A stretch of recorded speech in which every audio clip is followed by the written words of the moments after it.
Stage 20 has been affected by road diversion since the route was first published. It was due to take the riders out of Modane towards the Col du Galibier and the high point of the race at 2,645 metres. But landslides have made that option too dangerous, so instead the Col de la Croix de Fer, which the race climbed yesterday, has been pressed into double duty. It's not exactly the same climb though. The riders will be taking a different road up and one that's 7 kilometres longer. Rerouting around the Galibier also means skipping the Col du Telegraphe, so the Croix de Fer is the only climb on the route today other than the final one. But really, the final one is what the stage is all about. The last climb of the 2015 Tour is Alpe d'Huez. 21 hairpins seething with what we hope will be respectful humanity to settle the final placings before tomorrow's ceremonial ride into Paris. 0.5% of the first kilometre. You'll see all of these guys gasping for breath, and one or two of them might be putting out the parachutes. Serpa on the front of this second group on the road. Hejadal, the Canadian rider, the only Canadian to win the Tour of Italy, and always gets better on the last week of a 3-week race. He's sat there in second place. Pierre Rolland, Thibaut Pinot, their climbers. Winner Anacona is just about hanging on now as Serpa starts to wind it up. There's been a bike change. Nibali has a flat tyre, and this is as he approached. Couldn't be a worse possible time for last year's winner. See how calm he was then, though, Phil. You've got to be serious at a moment like this. He took the bottles off his machine and changed them across to the new machine because he realises it's important to keep topped up with fluid. This is the pressure going on. It's winner Anacona who started tapping on the pedals. He's pushed Sky out of the way. Chris Froome is only interested in the riders immediately behind him, and those are the two riders he'll watch everywhere. There he is, he started to go, and he's gone a long way from the summit. A reaction from Port. Froome is after Port. Let's not forget, there's another problem. Matthias Frank has had a flat tyre, a back flat tyre being changed there by the mechanic, throws it in as quickly as possible. This guy is in 7th place overall, but it's all about Nairo Quintana. Richie Port has gone across, but Froome could not follow him. The thing about Froome is he doesn't have that acceleration, but he slowly drags himself back into the race. Well, we've seen some incredible climbs on here, but normally by the top it's been one at most 2 riders. At the moment we have a huge group going shoulder to shoulder here. Don't forget we still have a leader up front, but the camera's rightly staying with the battle. And let's not forget that the rider on the right-hand side there in the green jersey, Pierre Rolland, was the winner at the top of Alpe d'Huez back in 2011. So another move by him now. Any reaction again? They're trying to go for him, but this is a pure climber in action now. You can accelerate, recover, accelerate. How many hits can they take? Well, talk about, as we did a little bit earlier on, Lucho Herrera, the magical climber out of Colombia. The first time that we realized how brilliant Colombian climbers could be. Well, Nairo Quintana goes right into exactly the same mold. And this is a superb acceleration here. Now it's hurting the Sky team, but Wout Poels is trying to contain him. Well, he is, but he needs to sit up as he looks over his shoulder. They've got the gap once more over Chris Froome, and locked onto the wheel of Chris Froome was Alejandro Valverde. Now you can see Villemot, winner of the stage to the Mur de Bretagne, is trying to nurse along his young teammate there, Romain Bardet. Valverde sits on the wheel of Chris Froome. He is third in all. He's watched his young teammate put the attack in this time on the Col de Croix de Fer. It was the other way around. Wout Poels is trying to contain the move, and a little kick by Richie Port is bringing Chris Froome back up to his side. This hill is so hard, and the camera really doesn't really show just how hard it is. Unless you've actually ridden up this climb on a bike, you don't realise how horrendous it is. It never gives up. It is relentless. He's back, and despite all of this movement, Nibali is also progressing, and he had the bad luck to puncture. Now, Wout Poels, he's turned out to be an incredible teammate here these last few days. Well, Froome is slowing off while his teammates are actually riding a little bit of a way up the road, and that's trying to set up the move for Alejandro Valverde. Let's not forget, there is also a battle for the stage victory. Hejadal goes again, and he's only looking for 44 seconds. Pinot will follow him, the rider in the red, white and blue, but he won't try and collaborate because it's his teammate Juniez who leads the race currently. As rider Hejadal tries to make this a great day for Canada and for Cannondale Garmin. 35 seconds, it's all he is behind. We're still a long way to climb. This hill never gets easier. Strong boy, a little chat going on, touching his ear there, trying to hear the instructions being relayed up from the team car as Wouter Poels are followed by Richie Porte and Chris Froome, but they're still hovering in his wheel, waiting to make the next move. 11 kilometers to go, one leader, and so far Chris Froome is handling the attacks.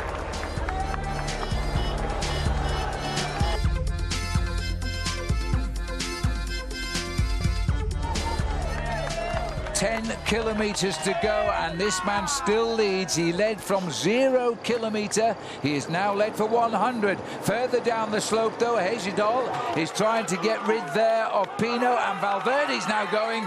Valverde is now also attacking the Chris Froome group.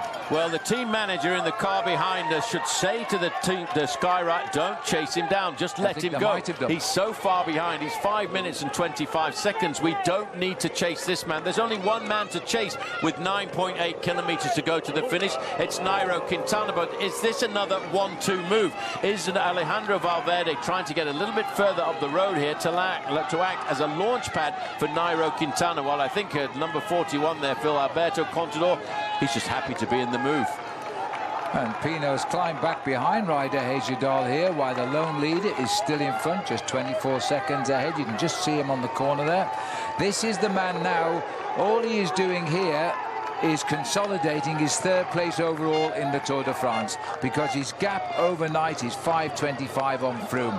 But is he becoming the carrot to which Quintana can springboard? And he is, because there goes Quintana, and he now wants to join his teammate up front. If they get together, then is it possible to regain 2 minutes 38 seconds and win the Tour de France? That is what he's looking for. That's the magical number that he needs. At 2:38, there was no major acceleration. Look at Wouter Poels there, the Dutch rider on the front. He keeps looking over his shoulder. He's trying to control his accelerations, Phil, so he doesn't damage Chris Froome. He knows he's got to look after Froome, and slowly but surely he's dragged himself back up to the wheel of Nairo Quintana, who I'm sure he's going to go again. Look at this. Well, if he can kick, he will kick, but Wout Poels is still keeping Chris Froome, who has to bury himself a little bit and pick up his rev slowly. Contador in a little bit of distress here now, number 41. He's not the only one, because the yellow jersey is also having a difficult time responding to these constant accelerations coming from Nairo Quintana, who is almost part way across the gap to Alejandro Valverde, who I've got to say is riding a brilliant race. Now Quintana goes again now. He's looking for the wheel of his teammate Valverde. And he's definitely got Chris Froome in trouble here now. Quintana trying to reach Valverde. Valverde will slow for him and try and pace him.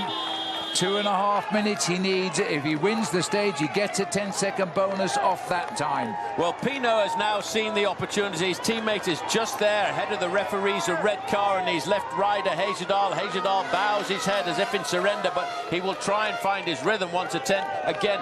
Now Valverde and Quintana join forces. This is the moment when Sky have got to say, look, let's not panic. We've raced for 3 weeks. There's only 1 day to go. There's only 9 kilometers of climbing left to go. Let's ride our little personal team time trial here to the summit of the climb and see if we can defend our position. Teammates are joined here now. Genier is joined by his team captain Thibaut Pinot as they get up the road together. They're in tandem. They managed to get round rider Hejjedal, who is not out of it. He's down there, but now we have an FDJ tandem at the front. It's a long time since we have seen a Tour de France attack each other like this from every direction. And now we've got a Colombian combined with a Spanish teammate to take on Chris Froome, who simply concentrates and hopes. Now Hejjedal, Phil, what amazing. He's actually out of the saddle here, fighting to come back up to the two Frenchmen, saying, you're not going to get rid of me like that. I know how important a stage victory is at the Alpe d'Huez. Hejjedal in his 7th Tour de France, his best finish in Paris, his 6th. That was in 2010. He's never won a stage, and now he's joined the two leaders. Alberto Contador, still one of the best climbers in the world, but on the defensive all of the time now as he hangs on the wheel there of Rafael Majka. This is Bauke Mollema here, as number 1, remember, is Nibali. He was unlucky. He was almost back, and then the pressure came on, and he's out in no man's land now. Well, now all of a sudden Genier's job done for the day. There's just 2 leaders now going clear, Thibaut Pinot and Ryder Hagedal. Well, Genier carried the hopes of victory for 102 kilometres. Valverde has been hitched by the pure climber. Quintana now is free to fly. It's up to him how much time he can gain. Well, Valverde has done a lot. Well, look at this. This is the man who was in the breakaway a little bit earlier on. We talked about this, Movistar putting a man in the breakaway. And what a man to put in the breakaway. A Colombian climber, one of his mates, winner Anacona. He won't think about winning on Alpe d'Huez today for himself, but he will do. You see the little nod there? Go on, lift the pace, lift the pace. Go as hard as you can, because this could be a great day for Colombia. Well, 20 seconds is the gap between Nairo Quintana and Chris Froome, and they're slowly but surely catching many of the riders who were in that breakaway group a few moments ago. Ruben Plaza over to the right-hand side. Pierre Rolland, well, it's goodbye Vienna to these 2 guys as they continue this infernal pace being set by these great Colombian climbers. This is Chris Froome here now, the team car behind him shouting instructions. And look at this, Hagedal is going.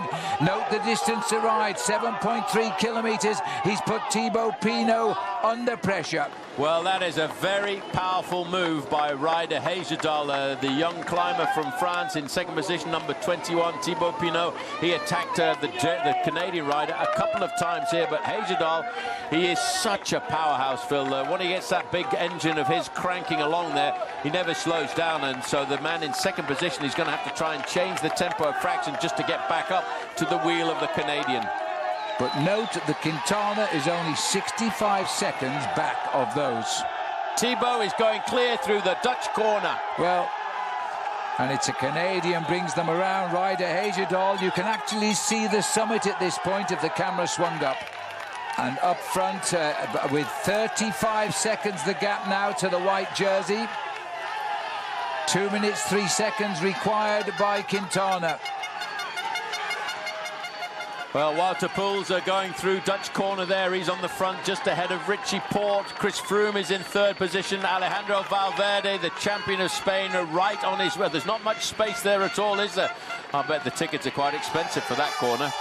5 kilometres to go for Thibaut Pinot here.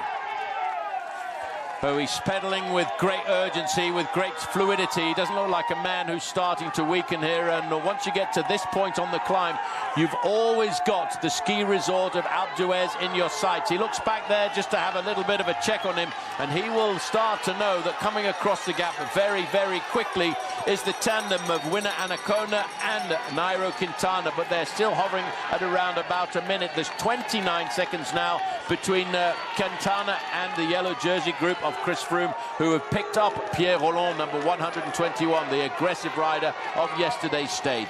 For the last kilometre or 2 now, there's been no gains by Quintana. He's got the gap, but he's not getting the time. With every pedal rev, Chris Froome is winning the Tour de France.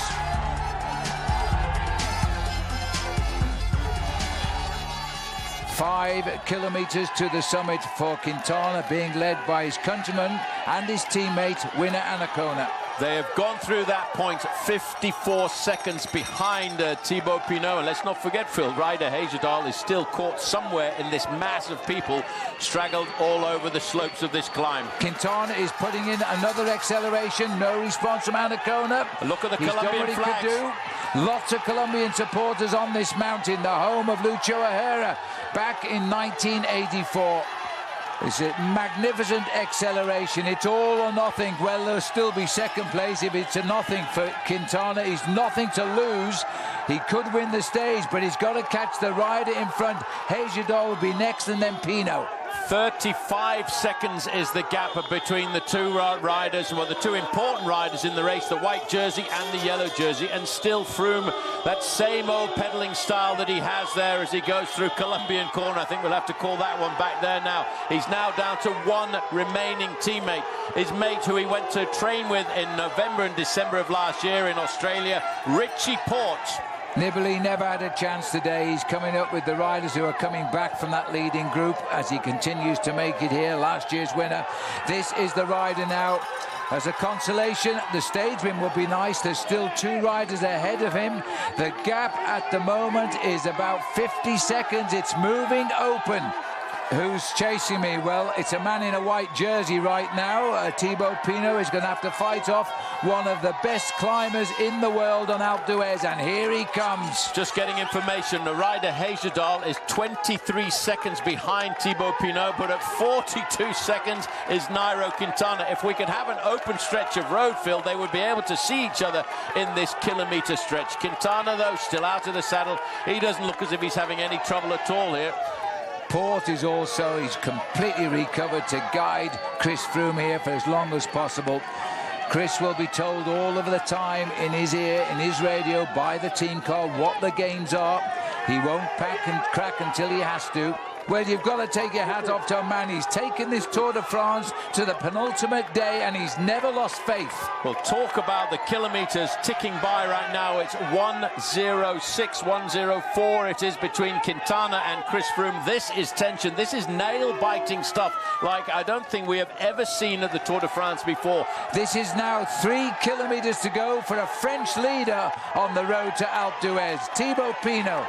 Let's not forget, behind Thibaut Pinot is still rider Heyerdahl, but breathing down his neck is the man in the white jersey, the man who will win the Best Young Rider competition this year at Nairo Quintana. But he's not thinking about the white jersey, he is thinking about the yellow jersey. Here is winner Anacona coming backwards as well. He laid down the foundations for this brilliant attack by Nairo Quintana. Froome has not enjoyed this climb. He just looks down like he has done for 3 weeks at his pedals and hopes when he looks up he sees the finish line or his adversaries. The gap there now is 58, 59 seconds or so. There's a 10-second win bonus if he gets up there, and he's going to close in. He's only 36 seconds behind the leader on the road now, Quintana. The catch of Heyerdahl. Heyerdahl's going to see a white tornado go straight by him here on this climb towards the summit. 2.6 kilometres for the leader, this man. It would be an incredible victory as well for Thibaut Pinot. Injured in the first week of the Tour, limped through it, 3rd last year in Paris. He's got more than some consolation prize today if he wins. Well, there he is, winner Anacona now slipping away. He was the man really pretty much responsible for setting it up. 1:03 we're making the gap between the two, as we can see a little bit further up the road. Oh, Anacona nearly came, Quintana nearly came unstuck there. Heyerdahl has tried to react, but I'm not sure he can hang on. No, he's cracked him, and now there's only one rider in front of Quintana. Well, Phil, I am just thinking back. I know France would love to. Oh, look at rider Heyerdahl. Talk about incredible courage. Bike riding. That's incredible. Digging so deep there, Phil. You know, this man is looking for every little bit of courage he can muster, but oh, that Quintana just dances away once again. We're heading up into the housing of Alpe d'Huez, but we're still 2.3 to go. Number 51 here, Nairo Quintana, just 24 years of age. The winner we saw last year in the Giro d'Italia. He is looking to win the stage here at the Alpe d'Huez to follow in the wheel marks of Lucho Luis Herrera. He's got a carrot here now in Thibaut Pinot, 25 seconds. He wants the consolation prize of the win. If he can't win the Tour de France, the stage on Alpe d'Huez will do. Well, everybody who is a climber in this sport wants to win here on the slopes of Alpe d'Huez. The style now is starting to look a little bit more laboured for the first time, I'd have to say, really, for this man, Nairo Quintana, but he still gets out of the saddle. He's looking at the red car in front of him. He's looking at the banner over the road, trying to ascertain, can I do it? Can I get across to that gap? He's looking for 27 seconds. It doesn't seem like very much on a flat road, Phil. That's about 400 metres. But up the slopes of this climb with 2 kilometres to go, it may well be just a little bit too much.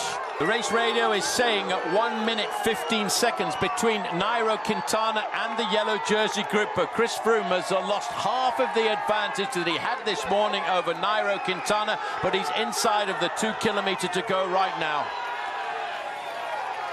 The pressure goes on, 1:42. The group Maillot Jaune, Quintana has given it his best shot. He tried on the Col de Croix de Fer, and the boys of Sky and Froome anchored that one back, but now he had to go here. He went to the bottom, remember, Phil, there is a change of gradient now as you get into the suburbs of Alpe d'Huez. It's a little bit flatter now. Froome and his teammate will be able to get into a much larger gear and hopefully pick up the pace a fraction. Thibaut Pinot, though, he's panicking, looking over his shoulder. He knows he's only got a half a minute advantage. He's got to get across the town square as quickly as possible. He so much wants to win this, having finished third overall in the Tour de France last year.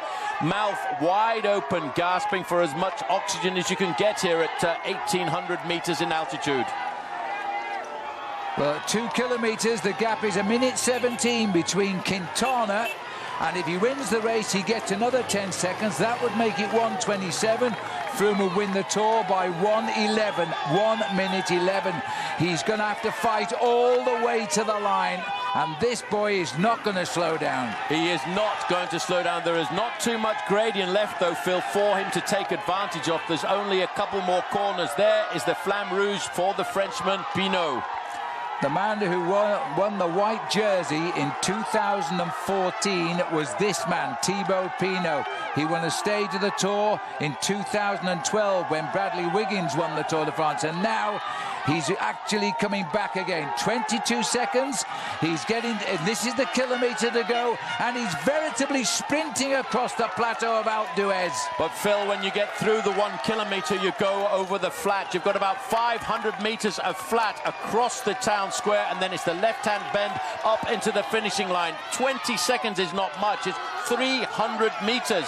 Porter's gone, we are hearing, and there he is. Porter's dropped away from the side of Froome. It's Froome versus Quintana in the closing kilometres of this year's Tour de France, because whoever leads tonight wins the Tour tomorrow. That's the way it is. Now Froome just has to bury himself. He's got Alejandro Valverde sitting on him there like an anchor. He's dragging the other Spaniard along here, but all he's got to do is ride his time trial. Theoretically, Phil, he shouldn't have lost this Tour de France this afternoon, and theoretically Thibaut Pinot is going to win at the Alpe d'Huez. Well, he's completely vindicated himself, Thibaut Pinot. He crashed in the first week. He had an injured knee. It's still bandaged.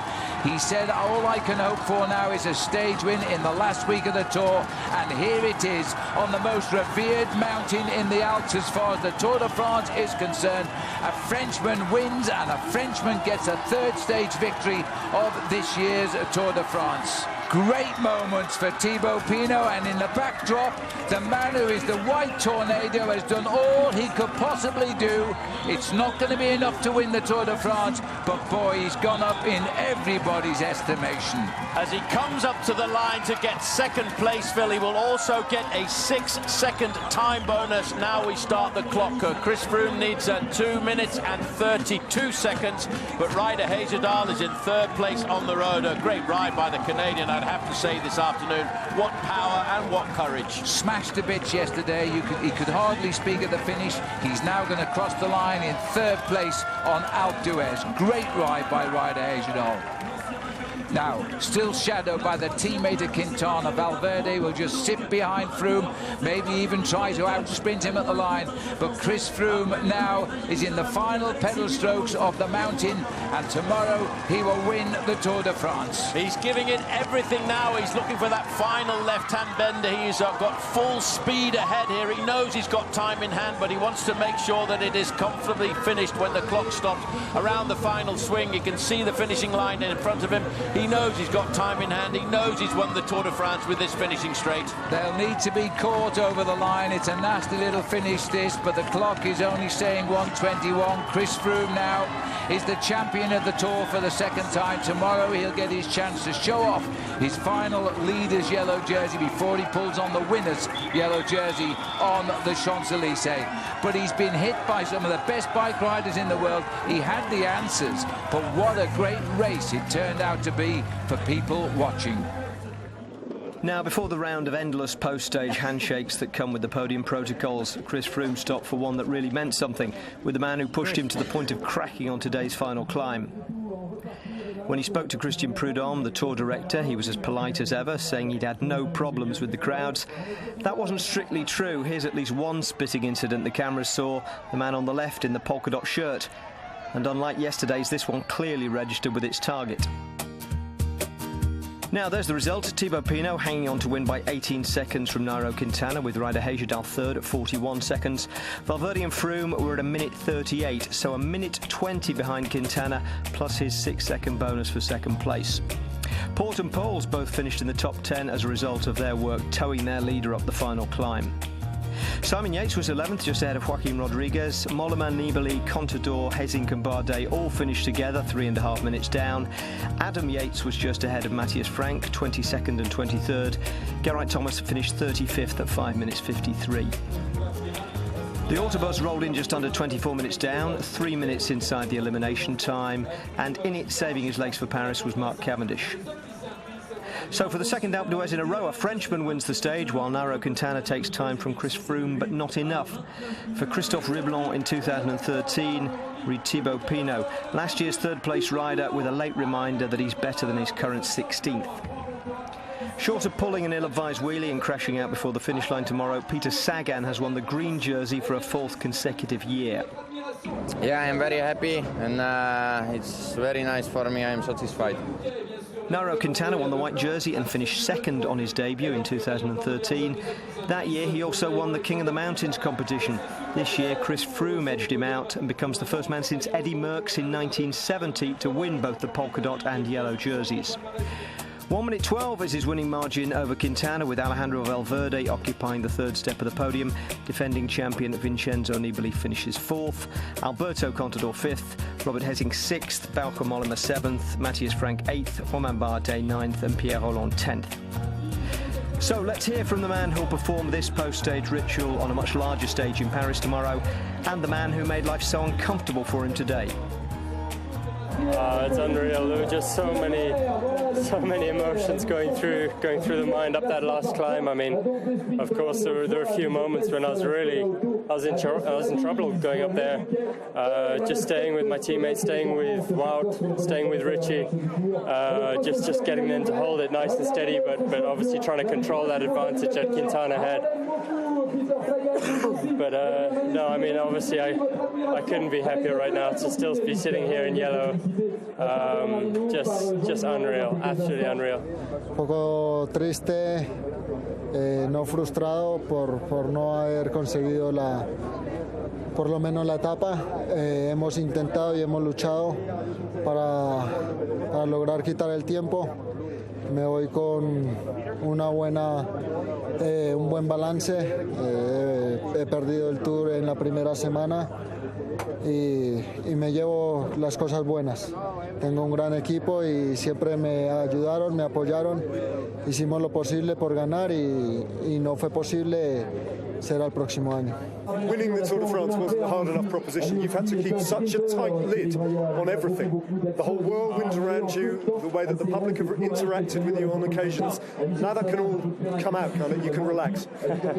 Yeah, definitely. I mean, we've definitely been up against everything in this year's Tour, and I think it's just going to make it that much more special coming away with a victory here. More special than 2 years ago?